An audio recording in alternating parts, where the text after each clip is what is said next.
libas habis kok ngucap habis dia libas.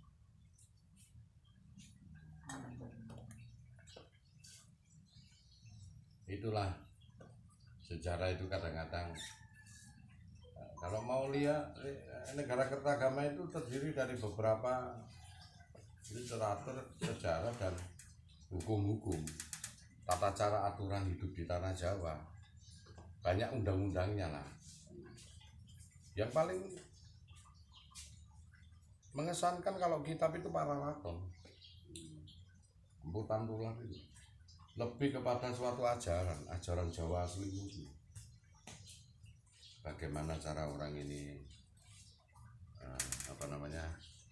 berhidup bernegara, melani rakyat, seorang raja unggah-ungguh, itu lebih kepada sifat ajaran tanah Jawa murninya loh itu Pararaton. Jadi seorang putri itu harus berada pada landasan suami, harus dipingit, harus ikut di sosok yang mutiara yang disembunyikan, yang memang harus dihormati dan lain sebagainya.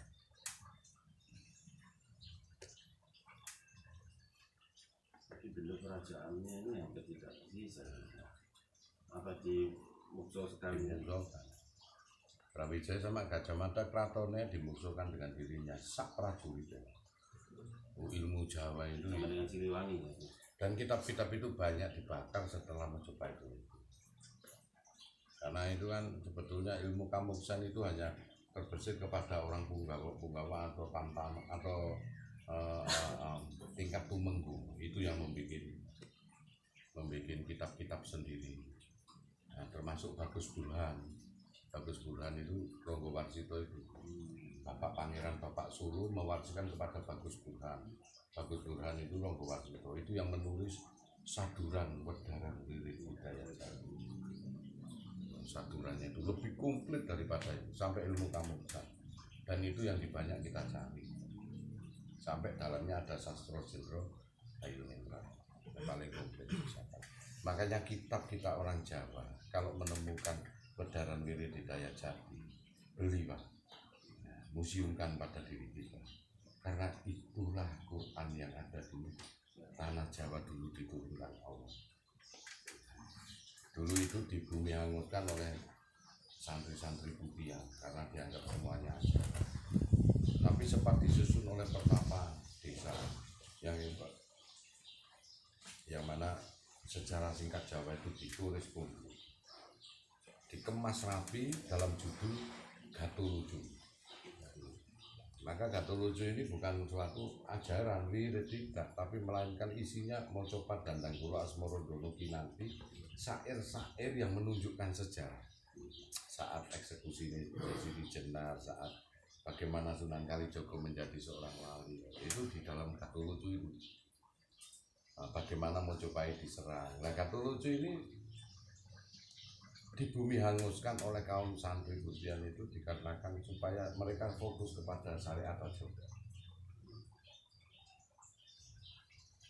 Fokus itu. Kemudian ada salah satu putra sang Prabu yang apa? Nah, yang namanya Ki Ageng Selo. Ki Ageng Selo menulis suatu kitab yang hampir mirip. Nah, dengan semua syair dikemas yang namanya Cendini. Nah, kitab Cendini. Kemudian Ki Ageng Selo deretannya punya murid namanya Kiai Haji Mutamakim. Mutamakim itu menyusun kitab yang mirip dengan Cendini namanya Capur. Ini yang ketahuan ini dihukum mati semua oleh penguasa Madura. Dihukum mati semua. Sampai sekarang. Nah, sekarang ini dikemas rapi. Nah, terus Indonesia berdiri supaya tidak ketahuan orang-orang yang pengagum sejarah ini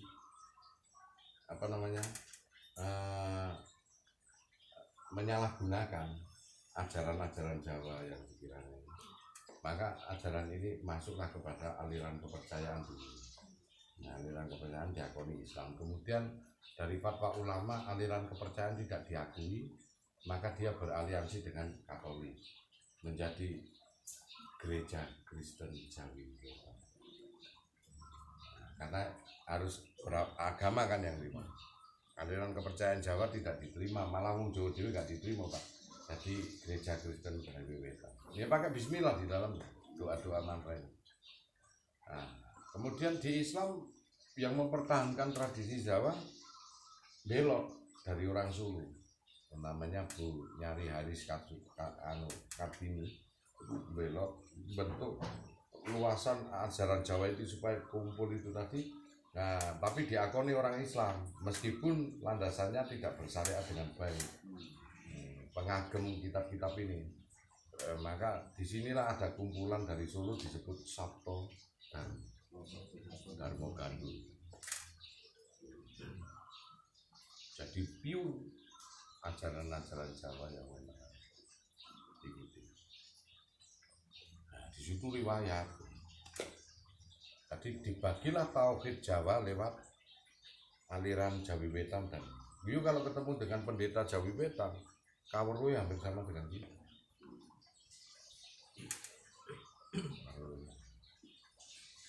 Jadi umpamanya ini digelar ajaran ini, kira-kira ya mereka orang Islam yang di sana, padahal kita Muslim, menganggap kita kumpulan kejawen Jawi Wetan.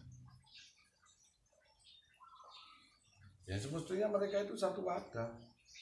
Sama di daerah Sunda ada ajaran namanya Sunda Wiwitan. Ajarannya sama dengan kita, Kasepuan. Yang mendulang tentang tingkatan batin kepada Sang Gusti. Sama. Jadi sejarah ini harus kita memahami, Pak. Tidak boleh tidak.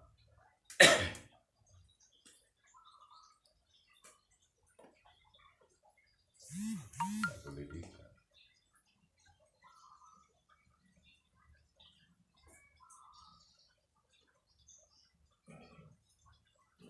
Indikasi-indikasi itulah dibumi-hanguskan oleh orang-orang yang bukan orang Jawa. Pada saat itu Siliwangi berontak tentang ajaran Sunda itu. Berontak. Sosok kepahlawanan Siliwangi ini tidak diangkat sebelah mata. Berontak pula putranya Kian Santang. Siapa yang bisa ngalahkan Kian Santang sampai saya dinali aku alami. Memang benar itu Gus, ketemu saya dinali. Tekani kalau saya dinali. Piro kekuatan wong Jawa. Temoni Kian Santang. Nang kene jenenge Raden Ronggo. Saya dinali. Ronggo Ali Samsudin itu saya dinali. Akhirnya pulang-pulang pecah lah. Hingga Sayyidina Ali berpahaman tauhid Jawa hebat.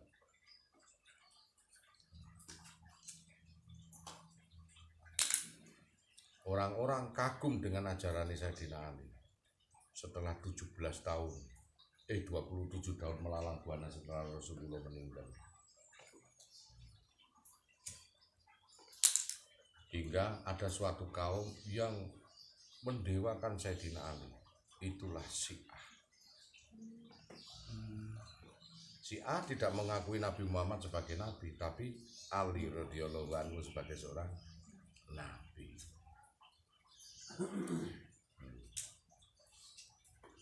Karena orang Syiah berpahaman bahwasanya kemana 27 tahun Sayyidina Ali? Di Hidratullah. Allah sendiri yang memberikan wahyu. Padahal saat itu Sayyidina Ali lari ke tanah Jawa.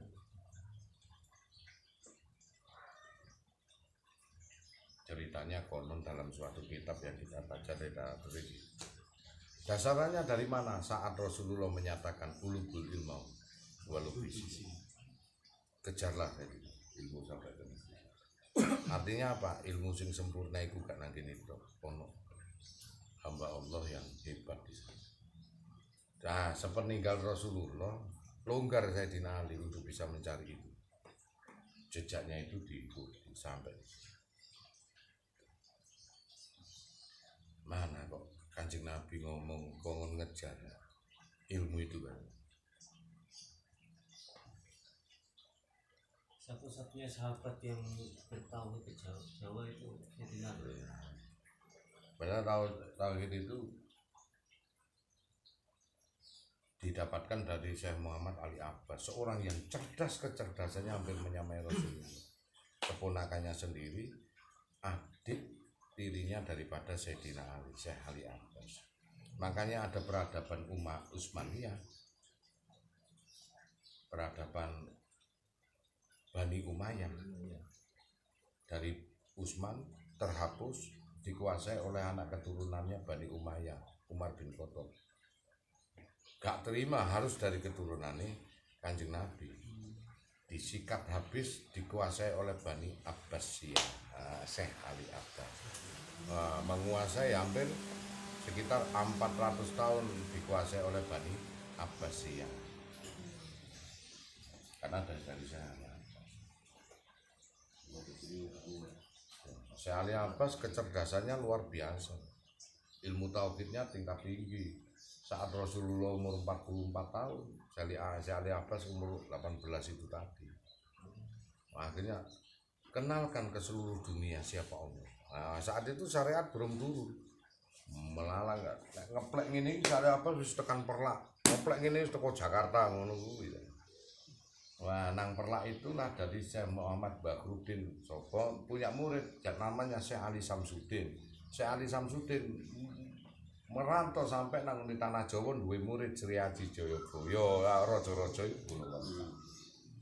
Islam temenan. Kalau dari para Raton dan Sutasoma negara Kertagama, yang namanya Raden Said itu mesti punya gelaran Syahid, Raden Syahid Wijaya.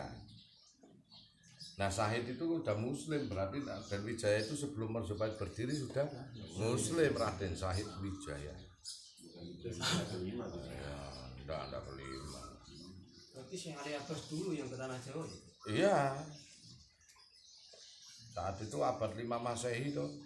Di sini masih kerajaan Tarumanegara sama Hongli dan kerajaan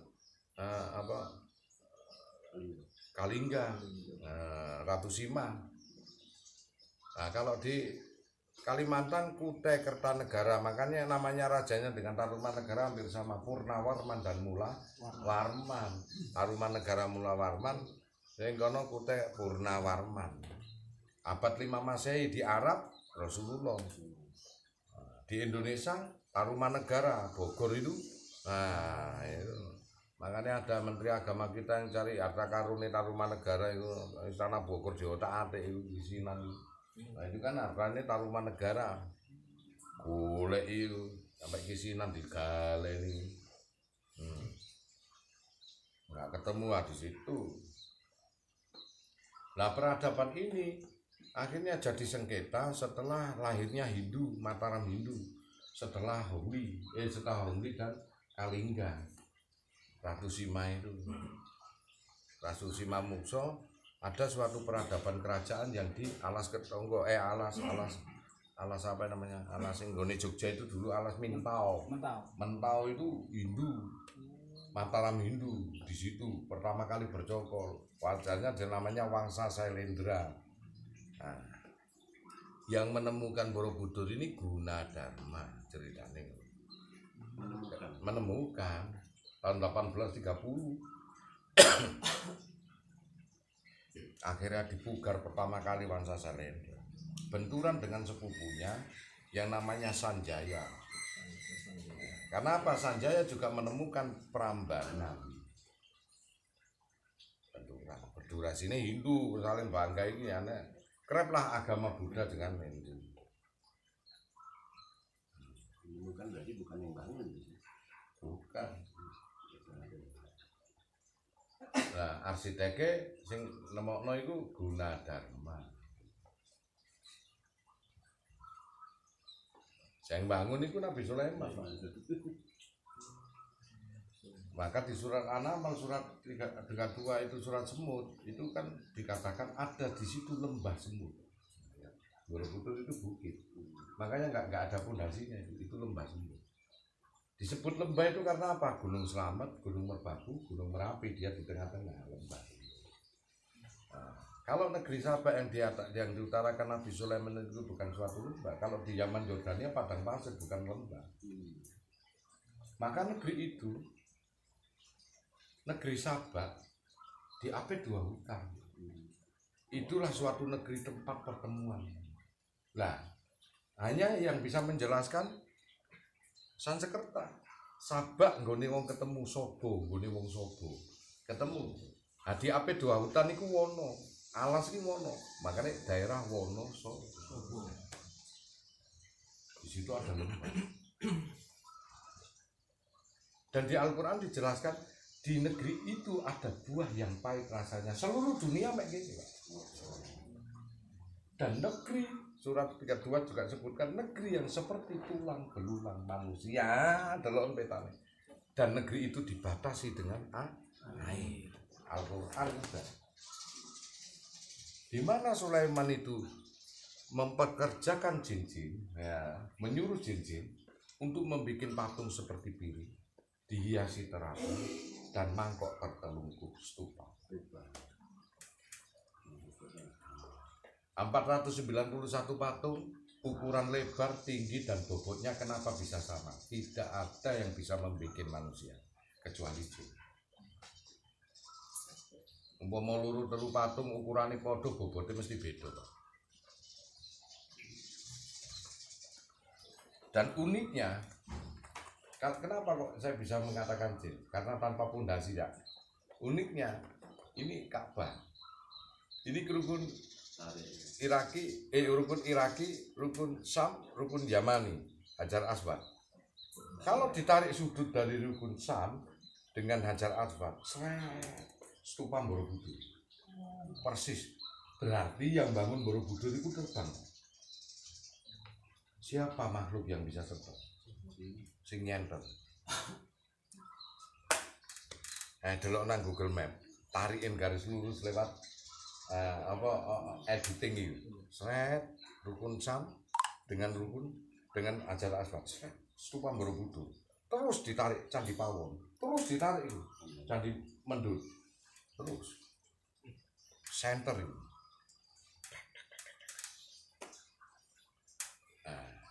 Nah, logika kok bisa nyenter? Zaman biyen gurung ono pesawat, berarti ono sing gawe miber ngukur. Nah, makhluk zaman saya itu apa? Hanya 2, malaikat dan jin, sing iso matur.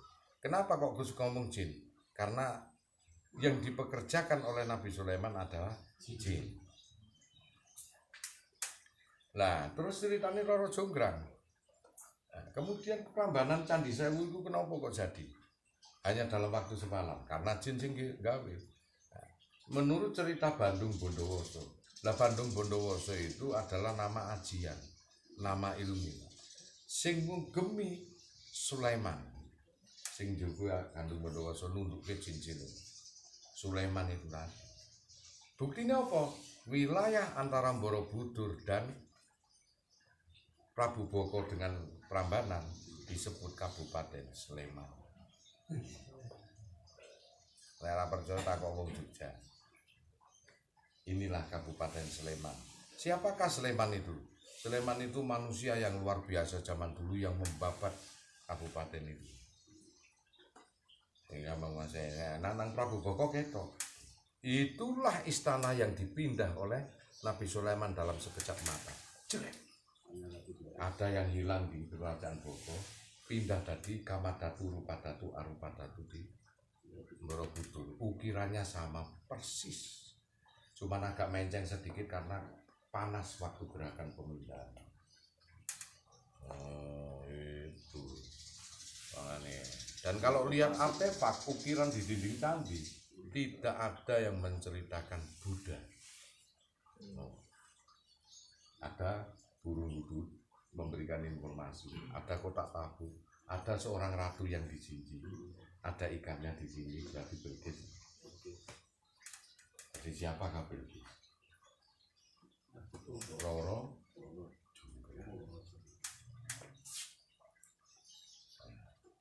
Ayo delok nang Borobudur, ambek Gus kapan-kapan nang Borobudur tak dodol lagi. Di masa itu sebetulnya terjadi di tanah Jawa ya. Iya. Hanya satu-satunya negara yang mendapatkan ujian dari Allah hanya Jawa. Baldatun Thayyibatun.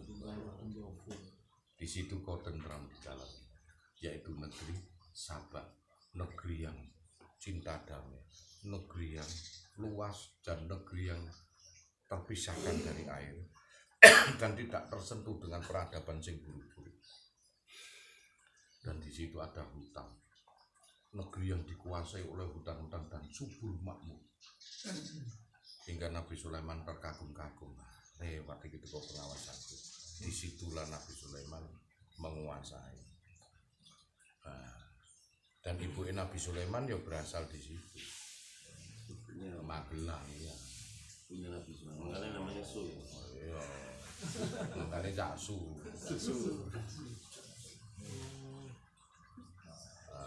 Ono riwayat sedina poso sedina gak Nabi Daud. Ya, antara Ratu Bilqis dengan Nabi Sulaiman. Ya, mungkin nikah tapi belum diceritakan itu kemungkinan ada. Begitu ceritanya. Berarti ada kemungkinan datanya Sayyidina Ali itu atas petunjuk si Ali Abbas itu. Iya, bisa. Lorong apa? Nabi Sulaiman jadi nikah sama Ratu Bilqis itu. Iya. Kalau cerita Jawa kan Loro Jonggrang sama Bandung-Bandung. Saya yang punya ajian kan Sulaiman. Posisi ya Sulaiman itu. Anda kan Paham. Ya. kan dibatalkan itu karena Ya itu yang punya anu kan itu. Kalau dibuktikan lagi oke. Kamu mengeklaim Sabah itu di mana? Yordania, oke. Terus ngeklaim kerajaan Sulaiman mana? Palestina, oke. Jarak antara Yordania dan Palestina 5.000 km. Tak ada seekor burung pun mampu terbang 5.000 km. Tapi jarak Prabu Boko dengan Candi Borobudur berapa? 36 km. Sosok burung mampu dalam sehari terbang 40 kilo. Maka burung hudud menyampaikan ada suatu negara yang dipimpin oleh wanita cantik. Datanglah kamu, tundukkan. Ini suratku, bawalah. PP, Kak. Kalau yang diklaim orang Arab bahwasanya negeri Sabak di zaman Yordania, satu poin, di situ 5.000 tahun yang lalu tak pernah ada hutan, gersang di Arab, tidak ada cerita hutan. Nah, yang menunjukkan bahwa di sini hutan dan Al-Quran mengatakan bahwa negeri itu diapit 2 hutan. Selesai Pak perkara. Ayo tunjukkan. Yang kedua, ilmiah. Iyakah mampu seekor burung itu terbang 5.000 km? Dikongkon bolak-balik ada, sampaikan. Tapi nak kalian berada di negeri di negeri Sabak, negeri apa jenenge Roro Jonggrang. Nah, saat kamu berada di Prabu Boko, negeri Boko, kamu melihat begini Borobudur ketok 36 kilo jaraknya. Selesai sebelah selatan Prambanan. Gitu. Maka sang burung nyampe. Nah, nang Al-Quran loh, kita main logika. Dan kenapa kok ditunjukkan siapa istana yang dipindah? Oke, ukuran istana yang hilang di Prabu Boko dengan Kamadatu, Rupadatu, Arupadatu di Prambanan itu sama persis, pelak dipindah dengan ukirannya yang sama. Yang tidak mungkin itu bisa diselai oleh ahli purbakala. Orang ahli purbakala langsung terengangan dia. Nah, saya punya prasasti, mana Al-Quran? Artefaknya mana? Ukiran di dinding candi. Manakah yang menceritakan Buddha Gautama? Tunjukkan. Baik di Kamadatu, Rupadatu, atasnya lagi Arupadatu. Ukiran artefak di dinding candi tak akan ada yang pernah menunjukkan perjalanan hidupnya Siddhartha Buddha Gautama. Malah ada sapi betina, malah ada kotak tabut, malah ada Nabi Sulaiman. Dan satu ukiran ada seorang tua yang mati dalam keadaan memegang tongkat. Siapa kalau nggak Nabi Sulaiman?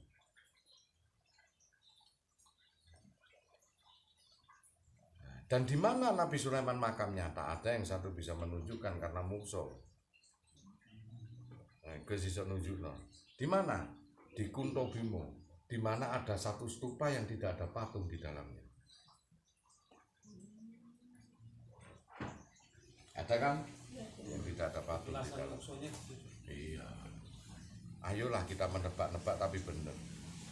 Setelah melihat ukiran dinding candi, di mana kenapa patung itu tidak ada patungnya di dalam resi? Karena tempat sanggar pamujani Nabi Sulaiman. Ayo diukur lagi sebelah sisi utara patung singa yang belum sempat dibikin. Maka jin melihat Nabi Sulaiman itu meninggal, mati dengan cara jatuh. Dia meninggalkan pekerjaannya. Sisi utara dua patung yang belum diselesaikan jin masih dalam keadaan bulat, belum wujud patung. Lari kan? Saudara ya. Ayo, tak tunjukno, nggak percaya kalau Gusti gak tau ngapusi cak masalah ngono iki. Gaya apa ngapusi?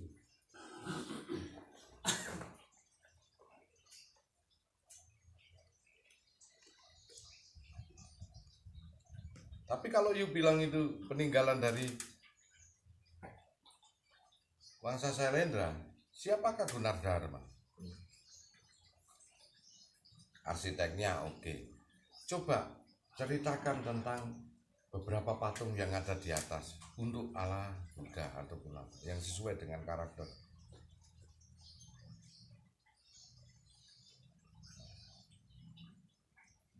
Kenapa kok saya bisa mengatakan itu peninggalan Nabi Sulaiman? Nabi Sulaiman pasti memerintahkan sinkronisasi. Bikin sudut ini yang sama dengan bapakku Nabi Adam, Ka'bah.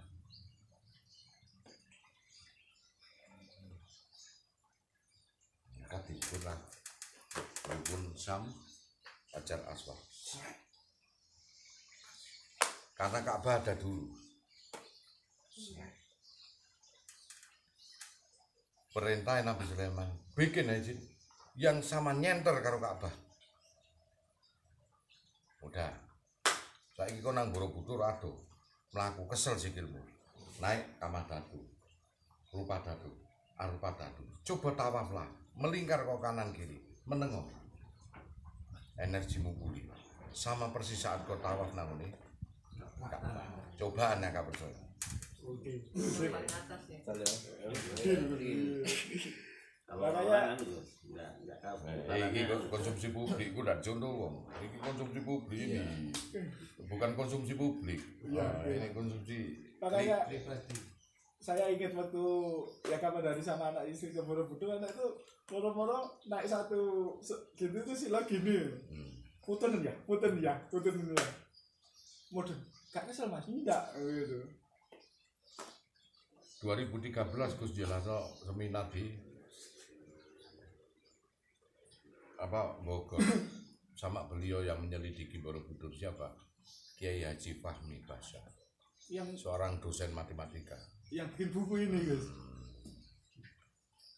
Foto kecekel ya ambek Gus Biyen fotomu Borobudur. Seorang dosen matematika, dia mengikuti sudut arah dan pesawat tak akan bisa mampu di atas Ka'bah. Uling deh. Karena medan manit yang tinggi. Hanya 2 tempat, hanya 3 tempat.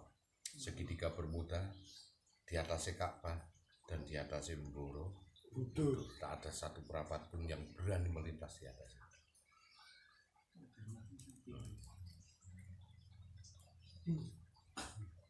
Di manakah lembah semut?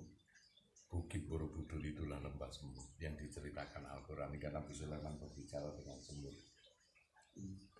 Bukit itulah lembah semut.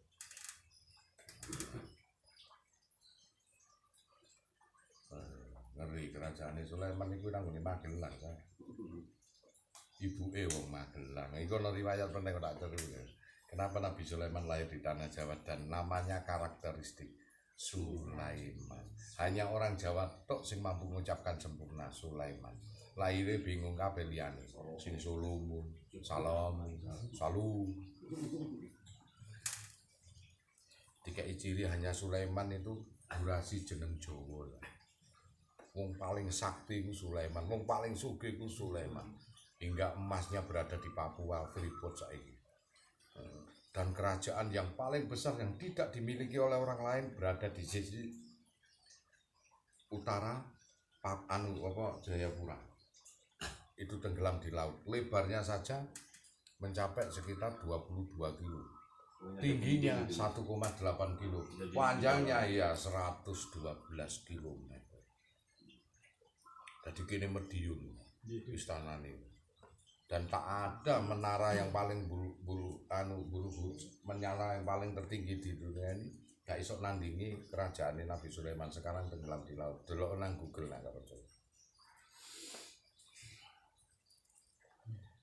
Lebarnya itu 12 kilo, tingginya 1,8 kilo. Wah, sekarang bangunan tertinggi sekarang cuma 1 kilo, Pak. Ini 1,8 kilo.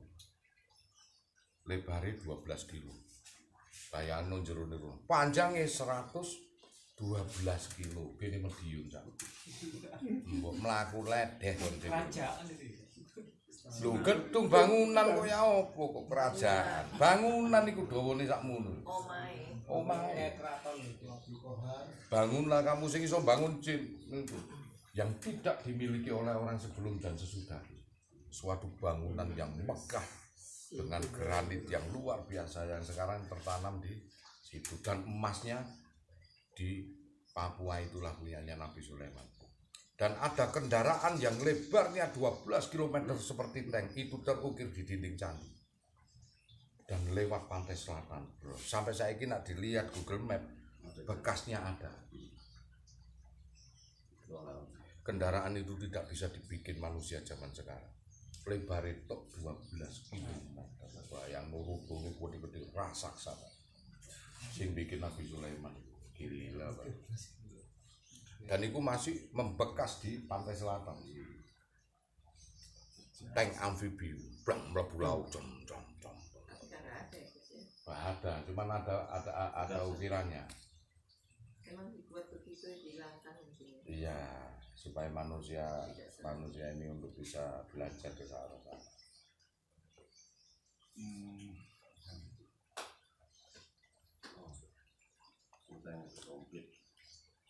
Komplit cara kelem cerita sak. Makanya itu dulu saya tuh punya angan-angan gini, nggak tahu waktu diem gitu besok lek gawe omah dhewe, gawe nang Magelang.